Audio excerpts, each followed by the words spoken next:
Welcome back to the Beecommercer Daily Buzz. It is Friday, July 24th, 2026. Today's theme is clear. AI has made insight abundant, but execution remains scarce. Retailers can predict which customers may leave, which products may sell, and which advertisements may perform. But none of those predictions creates value until the information reaches the right team, triggers the right workflow, and produces an outcome the business can verify. The next e-commerce advantage is not predicting more. It is turning predictions into useful, measurable, and trusted action. Let's get into it. Our big story is that retail's AI problems are moving from adoption to governance. Digital Commerce 365 identifies three major challenges: security and fraud, consumer trust, and customer experience reliability. The security issue is becoming more serious because AI expands both capability and attack surface. A survey cited in a newsletter found that 68% of retail technology leaders believed AI created new security blind spots. 78% said their attack surface had increased during the previous year. Malicious bot-initiated transactions are also rising.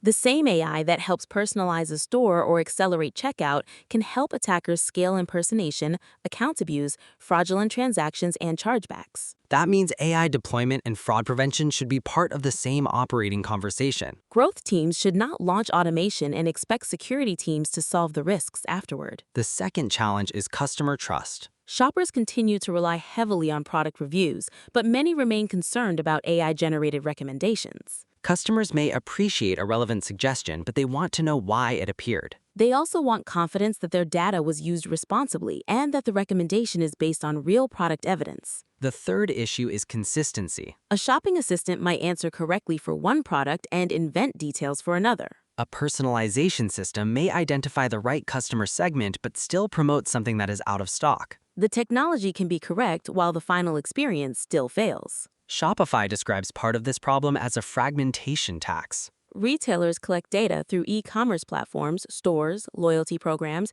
ERP systems, advertising channels, and supply chains. But those systems may use conflicting definitions or update at different speeds. The newsletter cites research showing that 67% of e-commerce brands lacked a unified audience strategy. Another 17% discovered useful insights in personalization tests but did nothing with them. That may be the most important lesson. Intelligence and action are not the same thing. A churn prediction is useless if the retention team cannot activate it. A demand forecast can damage margin when procurement does not understand the assumptions. A dashboard can look sophisticated while nobody can prove that the project increased profit. Every AI initiative should begin with the decision it is supposed to improve. Who owns the action? What data can the model use? How quickly must the insight arrive? Which decisions still require human approval? And how will the business verify incremental value? The best AI roadmap is not a list of tools. It is a map from signal to decision to verified outcome. Now let's move to publishers entering e-commerce. AI search is reducing referral traffic and increasing pressure on advertising revenue, so more publishers are considering commerce. The logic makes sense because publishers already have three important assets: An audience, a content engine, and promotional reach. a trusted publication may understand what its readers care about and maintain a direct email relationship with them. That can support affiliate commerce, marketplace partnerships, or direct product sales. But adding a shopping cart does not create a functioning retailer. Commerce introduces product research, supplier selection, pricing, inventory, fulfillment, returns, and customer support. A publisher's audience creates distribution. But weak products or unreliable delivery can quickly damage editorial trust. Content-led businesses should begin with one narrow customer problem rather than launching a large catalog. Test whether the audience trusts the recommendation, whether the margins can support fulfillment and returns,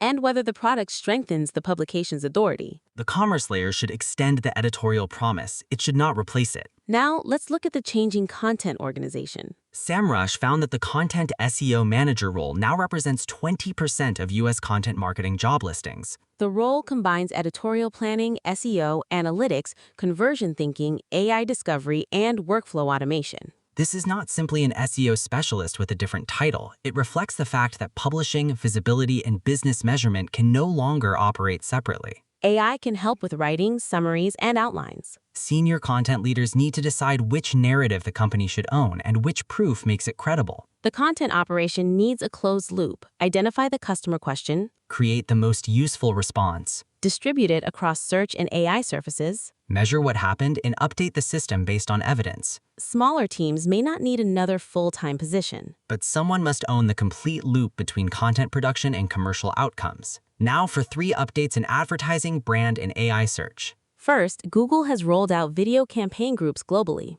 Advertisers can coordinate YouTube reach and frequency across several campaigns while keeping each campaign's own budget and creative. This matters because customers do not experience campaigns in isolation. One user might see brand advertising, a product campaign, a seasonal promotion, and remarketing during the same week. Each campaign may look reasonable by itself, while the combined frequency creates fatigue. Google cited a study in which a weekly frequency of 2.7 exposures was associated with improved return on investment. That should not be treated as a universal target.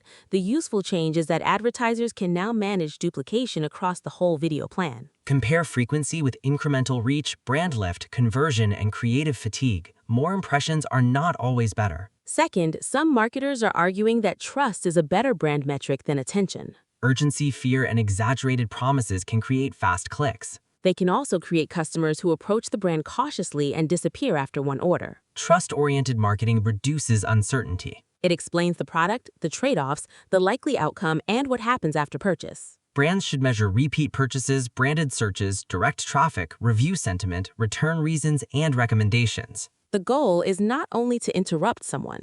It is to leave the customer more confident about the decision. Third, AI-era branding still requires cultural judgment. Meta recently paired an optimistic AI message with a David Bowie song whose wider context is about a civilization facing extinction. The example shows that music, images, memes, and cultural references carry meanings beyond the selected clip. Generative tools can speed up creative production. They can also make review processes shallower if teams focus only on technical completion. A campaign can be visually polished and culturally inconsistent. Brands need to review the full meaning of music, visual references, creators, and borrowed trends before launch. AI can generate options. Human judgment remains responsible for what those options communicate. Before we finish, let's return to the larger lesson. The mistake would be to interpret all these developments as a need for more dashboards and more AI tools. Technology is increasing the cost of organizational confusion. When data definitions conflict, AI scales the conflict. When product information is wrong, personalization distributes the error. When nobody owns the action, a prediction becomes another unused insight.